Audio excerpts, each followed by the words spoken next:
part of that was our portion of the FB environmental, Mhm. and the rest was some miscellaneous, some things from previous years, maybe printing, decals, the water testing, which is actually done by the lifeguards, but they charge that to conservation because it's properly within the scope of what we exist for with the water monitoring. And if they ever decide, or whomever decides that somebody else will do the physical testing, it would still be for our group essentially, or through our Sure. commission. So that's basically what it is, Doug. I There's think it was- almost 22,000 in that budget that goes between Healthy Beaches and FBE. Mhm. Because Okay. there was the second half of phase 3, which was $12,000 and $10,000 for Healthy Beaches, which is who actually does the water testing. The lifeguards just get the sample. So, and they Right, had right. $2,000 they in collect there. the So, samples, excuse me. so between those three things, we were up close to $25,000. Yep. And that, Well, okay, and then there was understandable. website, there was travel for conferences. I did it last year before Right. Patience did that, so I'm trying to remember what was in there. There was postage, there were Decals, decals, yeah, attendance to, conferences. right, like going to the Healthy Beaches conference, which we probably will not be able to go to, but, So, Yep. and Well, I thank you. think we had, was something else the website actually, Right. so there was, we have to host the website. I mean, we have to pay for hosting now. well, if it's on our website, we shouldn't have to post it. No, I They mean, should- we have to pay for the hosting of the conservation website. And where's it gonna be hosted, though? It's the same website that exists right now. So But will it was- Jordan be managing it? No, he doesn't manage it. It's a separate entity. It's the Oh, okay. conservation's own website that I don't know who built it, but Bill Baker used to write a blog on there, Oh, yeah, I know. that one. So Okay. that was hosted through some kind of arrangement with the chamber. So we didn't have to pay, but now we do. So that, I think the hosting is just like, I shouldn't say off the top of my head. I think don't- it's $100. Yeah, I think so. So we can update that. I've been talking to somebody about how to get in there, and I don't know if that's probably not something I can take on, but I'm gonna see if there's somebody I can recruit who would be willing to do some work on that for us, like update it from time to time and put more. Eric at Ogunquit Barometer might do it for very little. Right, So you may want to check with him. okay, thank you. Anyway, I think does anybody have any announcements? Laura? I'll keep it brief because I know we've been on here a while, but I just wanted to, bring up that Rich Brereton, I don't know if I got there. He had asked me before we went into lockdown about being on the member of the Conservation Commission on the steering committee for the Ogunquit River Watershed Project. And I think Pat Finnegan is on it. I'm sorry, I have been so removed from email. I'm a little out of the loop. And Patience, you and I had talked about that Right. should go to a vote. And so I don't know, it sounds like Rich is communicating with all of that, but as a formality. Was it to be liaison for the group? I think there was an actual steering committee coming together. But I think the purpose of it was purely communication, not decision-making or anything like Right. that. It was just sort of the point person. Let me find out. I guess we don't need to vote on anything. And it sounds like it was great to have Rich address us all. Yeah, he was good. It was great. And it sounds like he's coming back. Let me circle back and read through the emails again and just Okay. figure out exactly what he was looking for maybe. I'm happy to, I had been communicating regularly with Rich, just through, since I went to the Beaches Conference last year, and FD approached me if they could communicate with me, but as part of the Conservation Commission. But, since March, everything has just kind of fallen by the wayside. So let me, I guess, I didn't know if it had come up in your conversations with him, Patience, like about this meeting. But Actually, I mean, it was more about, when he could be here and how right.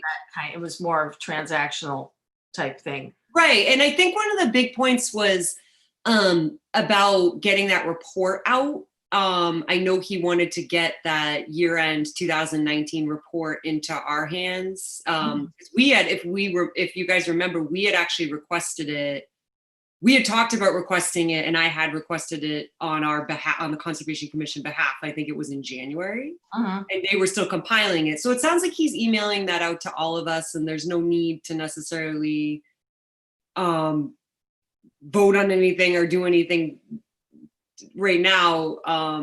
Let me read back through the emails and maybe ask exactly what he was doing. Because I remember at the time I was like, yeah, sure, I can do that. But I mean, maybe for logistical purposes, we need to vote on it. I think that was just going through the proper channels, Well, that's fine if you're going to be like liaison or the point person, as you say, on some steering committee, or you wish to be and you want us to make it formal. But I mean, you have everywhere, you can call him directly and talk to him. I just think any information, as long as it's shared with the group, I mean, this is a working group. We don't have to not talk to people and, so. Oh, absolutely. Yeah, no, absolutely. Yeah, you could read the emails, but also ask him, what was it exactly that he had in mind? And yeah, definitely. Okay, I will. It was great presentation. Great that he was able to. Yeah, that was good. That was really good. There's a lot to think about. And I think for next time, we should revisit our, our future, our mission, but the things that everybody brought up as priorities, and get that list back together and think about what else we can be working on. Okay, sounds good. Okay, anything else? Anybody want to make a motion for adjournment? Motion to adjourn. Second. All in favor? Aye. Take care, everybody. Take Thank care. you, everyone. Thank you for all you do. Bye, guys. Yep. Nice Thank you seeing all. you. Thanks. Be well. Be well. You